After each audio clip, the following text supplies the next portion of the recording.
Hello বন্ধুরা, সবাই কেমন আছো? আশা করছি ভালো আছো।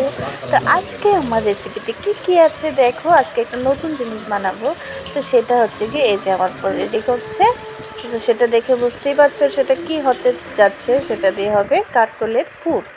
তো কারকলের পুর কে কে ভালোবাসো? আমি যদিও, আর এখানে ওই দেখো এই যে মানে সর্ষে, এখানে সর্ষে দিয়েছি একটু, তারপর পেঁয়াজ বাটা, হ্যাঁ এইসব দিয়ে তারপর একটু বানালাম।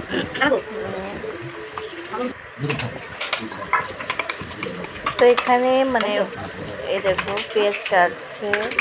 তো এটার সঙ্গে একটু পেঁয়াজ, এটার সঙ্গে একটু পেঁয়াজ নিয়ে একটু পেঁয়াজ দেবে, পেঁয়াজ কুচি করে একটু দেবে। আর এটার ভিতরে যে বীজগুলি, এটার ভিতরে যে ছিল যেটা, তো এই দেখো এদিকে আমার বর সবগুলি ভিতরে পুরটা দিয়ে দিয়েছে। এদিকে তেল বসিয়ে দিলাম, গরম হয়ে গেছে। তো এবার একটা একটা করে দিয়ে দিচ্ছি। কারকলগুলিকে কিন্তু আগে সিদ্ধ করে নিতে হবে, সেটা বলতে ভুলে গিয়েছি। আর এখানে হবে আজকে আলু দিয়ে মাছের ঝোল, সেটা হচ্ছে রুই মাছ। তো এইভাবে কে কে খেতে ভালোবাসে? আমার কাছে খুব ভালো লাগে যে মানে পাঁচফোড়ন দিয়ে মানে রান্নাটা করলে, তারপর একটু গরম মশলার গুঁড়ো দিয়ে বানিয়ে নিলে খুব টেস্ট হয়ে। দেখো বানিয়ে নিয়েছি আমি আলু দিয়ে মাছের ঝোল। আর এখানে হচ্ছে আমার কারকল পুর। তো পুরটা খেতে ভীষণ ভালো হয়েছে, দেখতে কালারটাও খুব সুন্দর হচ্ছে।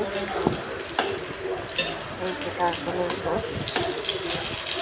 তো তোমরা কে কে ভালোবাসো, বা আমার কারকল পুরটা কেমন হয়েছে, বা আরও কীরকমভাবে খাওয়া যায় সেটা আমাকে একটু বলবে। আমি তো এতটুকু জানি।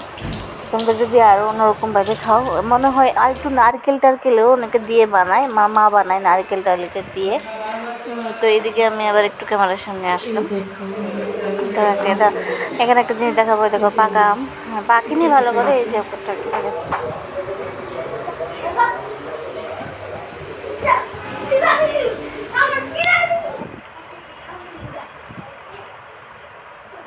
এই যে মাছের ঝোলের ছবিটা নিয়েছি, এই যে কারকল পুরের ছবিটা। তো এরপর আমরা খেতে বসে পড়বো।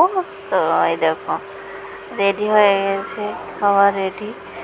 তো আমার ব্লগটা কেমন লেগেছে বলবে, আবার নিয়ে আসবো নতুন ব্লগ।